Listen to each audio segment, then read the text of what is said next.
नियम 2021 में भी संशोधन को मंजूरी दी है। हरियाणा कैपिटल पेरीफेरी एक्ट 1957 का उल्लेख अब पीएमडीए एक्ट में किया है। इसी प्रकार कालका नगर परिषद का उल्लेख किया गया है। पंचकुला महानगर विकास प्राधिकरण की स्थापना पीएमडीए अधिनियम 2021 के तहत की गई है, जिसका उद्देश्य पंचकुला महानगर क्षेत्र में निरंतर सतत और संतुलित विकास को बढ़ावा देना है। हमने मंत्रिमंडल की बैठक में यह भी निर्णय किया है कि मानव संसाधन प्रबंधन प्रणाली HRMS प्रशासन नीति 2024 के प्रारूप को भी मंजूरी दी है। कर्मचारियों से सेवा रिकॉर्ड को HRMS में शामिल किया गया है। कर्मचारियों के सर्विस संबंधी डेटा को बनाए रखने तथा उससे उनके हित में निर्णय लेने के लिए भी सभी जानकारियां एक ही जगह उपलब्ध होंगी। जो HRMS को हमने आज मंजूरी दी है, क्योंकि इस विभाग के पास ये डाटा तो था कि इतने कर्मचारी लगे हुए हैं, परंतु ये डाटा नहीं था कि जो रिटायर हो गए हैं या वो डाटा उनके पास नहीं आता था। क्योंकि अब ये जानकारी भी इसके पास आएगी और HRMS के माध्यम से ही किस विभाग में कितनी पोस्ट खाली हैं उसकी सिलेक्शन की, चाहे HPSC को भेजना है और चाहे HSSC को भेजना है, तो इसके माध्यम से उसको भेजने का काम करेंगे। आज उसको भी और आगे बढ़ाने का वो निर्णय किया गया, उसको बढ़ाने का काम किया गया है। और हमने एक और मंत्रिमंडल में जो हमारे हरियाणा के अनुबंधित कर्मचारी थे, सेवा सुरक्षा अधिनियम 2024 में संशोधन करने की भी मंजूरी उसमें प्रदान की गई है।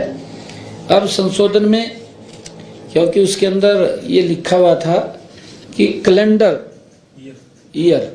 ईयर लिखा हुआ था, उसको हम संशोधित किया है कि कैलेंडर ईयर नहीं, उसने एक साल में 240 दिन सैलरी ली हो, पेमेंट ली हो, उसके स्थान के ऊपर हमने कॉन्ट्रैक्ट सर्विस के 1 वर्ष की अवधि के दौरान वो उसको शामिल किया है।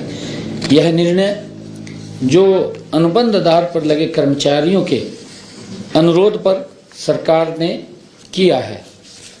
लगभग ये फैसले हमने लिए हैं और आज बैठक में पिछले 2 दिनों से हो रही बारिश व ओलावृष्टि को लेकर भी चर्चा की गई है, जिसमें फसलों के हुए नुकसान के संबंध में मंत्रिमंडल के सदस्यों ने चिंता व्यक्त की है। प्रारंभिक आंकलन में तोशाम, भवानीखेड़ा, लोहारू, फतेहाबाद, रतिया, भट्टूकला, नारनौंद, हांसी, महेंद्रगढ़, कनीना, हथीन, बावल क्षेत्रों में बारिश व ओलावृष्टि से फसलों को नुकसान की संभावना है। सभी उपायुक्तों को इस संबंध में जल्द से जल्द रिपोर्ट प्रस्तुत करने के निर्देश भी दिए गए हैं। नुकसान का आंकलन के लिए ई क्षतिपूर्ति पोर्टल खोला जाएगा। आज ये भी इसके ऊपर चर्चा हुई है और चर्चा होकर के जो पिछले दिनों बरसात हो रही थी उसको लेकर के भी पोर्टल की खोला जाएगा। आज के हमारे ये इतने विषय थे। आप सबका बहुत बहुत धन्यवाद। सीईटी में कोई संशोधन किया है जो सीईटी में हुआ है, जो तक बच्चों को लग रहा था कि 31 दिसंबर तक हमने हाईकोर्ट में कहा सरकार ने कि हम सीईटी करा देंगे, सीईटी अभी तक एक बार ही हुआ है, तो क्या सीईटी में भी कोई संशोधन हुआ है? हाँ बिल्कुल, उसके ऊपर भी चर्चा हुई है। शायद आप बता देंगे फैसला हो गया है? फैसला हो गया है, बैठक में, मंत्रिमंडल की बैठक में फैसला हुआ है और उसको जल्दी ही, क्योंकि ग्रुप C और D पदों की भर्ती के लिए सामान्य पात्रता परीक्षा CET शुरू की थी। सामाजिक आर्थिक आधार पर हरियाणा आदिवासियों को 5% अतिरिक्त अंक देने की शर्त को हटा दिया है, क्योंकि हमारे कुछ लोग भर्ती रोको गहन के लोग वो कोर्ट में चले गए, क्योंकि वो बड़ा वो तो देते हैं, हमारे जो विपक्ष के साथी हैं, परंतु कोर्ट में चले गए कि गरीब आदमी को 5 नंबर का लाभ नहीं मिलना चाहिए, और कोर्ट ने उसकी बात को सुन करके उसको खारिज कर दिया है। तो हमने आज उससे हटा दिया है, 5 नंबर वो नहीं देंगे, क्योंकि माननीय कोर्ट ने कहा है।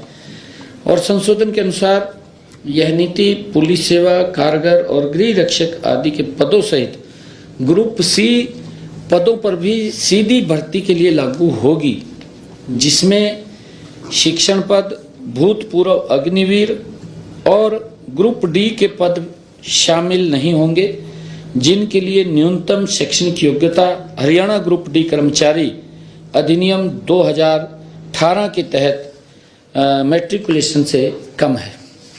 और इसका जल्दी ही हमने उसको आज इसके अंदर लेकर के आए हैं, और जल्दी ही इसका इसमें कोई 4 गुना सरकारी बच्चों को बनाओ तो 10 गुना करना था, 8 गुना। हाँ, उसको भी हमने लेकर के निर्णय किया है कि जो पहले ये 4 गुना बुलाते थे, अब उसको 10 गुना बुलाएंगे। ये हाँ, ये भी निर्णय किया, ये निर्णय भी उसके अंदर किया गया। सीईटी के अंदर जो इंटरव्यूज के लिए हम 4 गुना बच्चों को बुलाते थे, अब पेपर के लिए अब 10 गुना बच्चों को उसके अंदर बुलाएंगे, और जल्दी ही सीईटी का परीक्षा भी होगी। और हरियाणा कौशल रोजगार निगम की पॉलिसी में कोई बदलाव हुआ है? वो मैंने बता दिया आपको। वो तो हरियाणा कौशल रोजगार नहीं, उसको डेफर किया, एक को डेफर किया ना, मैंने बताया भी 30 इसके अंदर हमने एक को डेफर किया, वो उसके अंदर कुछ और अमेंडमेंट की जरूरत थी। डिटेल प्रेस नोट भेजा है। हाँ, उसके अंदर हमने उसको डेफर किया है।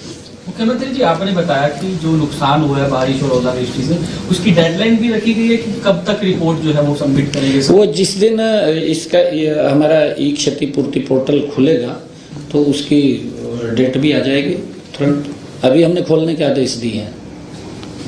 ये अभी क्योंकि आज मंत्रिमंडल ने शोक जताया है पूर्व प्रधानमंत्री और पूर्व सीएम के बारे में। अभी क्योंकि शोक प्रस्ताव 7 दिन का शोक है, अभी हरियाणा में तो कोई ऐसी योजना या उनके प्रधानमंत्री तो कोई देश के नहीं है, तो हरियाणा में तो नहीं कोई ऐसी कुछ उनके नाम पे या कोई और नामकरण करना कुछ किसी प्रोजेक्ट का, किसी भवन का, ऐसे तो कोई विचार में नहीं है मंत्रिमंडल के साथ? वो आपको बताएंगे बाद में। अगर कुछ करना होगा तो। नहीं, आपकी जिज्ञासा है, आपको बताएंगे बाद में।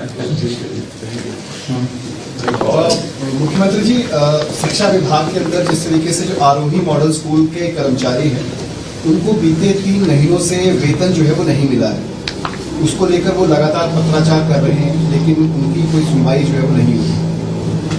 नहीं, वो देखिए, ऐसा कहीं उसके ऊपर अगर उनका कोई ऐसा समस्या है, वो अधिकारियों को बोल करके उसको पूरा करवाएंगे। Thank you. ये सीएम अनाउंसमेंट थी, उसके अंदर हमने आज इस मंत्रिमंडल की बैठक में उसको मंजूरी दी है। इससे हरियाणा सरकार लाइसेंस शुल्क और बाहरी विकास शुल्क, ईडीसी, रूपांतरण शुल्क आदि की दरों में डेवलपर से अधिक राजस्व प्राप्ति करने के सक्षम होंगी, जिससे उस क्षेत्र के विकास कार्यों को गति से बढ़ाया जाएगा। बैठक में एक हमारा जो विषय था कि बैठक में हरियाणा लॉजिस्टिक वेयर हाउस और रिटेल नीति 2019 के विस्तार को भी स्वीकृति प्रदान की गई है। और ये विस्तार तब तक किया गया जब तक हमारी नई पॉलिसी, जो पॉलिसी बन रही है, जब तक वो नई पॉलिसी बन करके नहीं आ जाती, जल्दी ही वो नई पॉलिसी आएगी। हमने उसको तब तक के लिए बढ़ाया, शॉर्ट टर्म के लिए उसको बढ़ाया है। निजी क्षेत्रों के निवेश के साथ साथ लॉजिस्टिक, वेयर हाउसिंग और रिटेल क्षेत्रों में पीपी निवेश को ये आकर्षित करना है। पीपी मोड के ऊपर वो बनेंगे, ऐसा आज उसको स्वीकृति दी है। हरियाणा स्टाफ सिलेक्शन कमीशन, जो मंत्रिमंडल ने एक निर्णय ये किया है कि ग्रुप ए और ग्रुप बी की भर्ती के लिए आधार प्रमाणीकरण को मंजूरी दी है कि उसके लिए अगर कोई ग्रुप ए और ग्रुप बी के अंदर अप्लाई करता है तो हमने आधार को मैंडेटरी किया है कि उसका आधार कार्ड उसके अंदर लगना चाहिए। HPSC पोर्टल पर विभिन्न पदों के लिए पंजीकरण प्रक्रिया के दौरान आधार प्रमाणीकरण होगा, ये हमने अनिवार्य उसके अंदर किया है। इससे जो धोखाधड़ी करने वाले उम्मीदवारों पर अंकुश लगेगा। उम्मीदवारों के डेटा की सटीकता भी सुनिश्चित होगी। साथ ही भर्ती प्रक्रिया की विश्वसनीयता बढ़ेगी और प्रतियोगी परीक्षाओं में जनता का विश्वास और मजबूत होगा। हमने पंचकुला जो PMDA है, महानगर विकास प्राधिकरण अधिनियम 2021 में भी संशोधन को मंजूरी दी है। हरियाणा कैपिटल पेरीफेरी एक्ट 1957 का उल्लेख अब PMDA एक्ट में किया है। इसी प्रकार कालका नगर परिषद का उल्लेख किया गया है।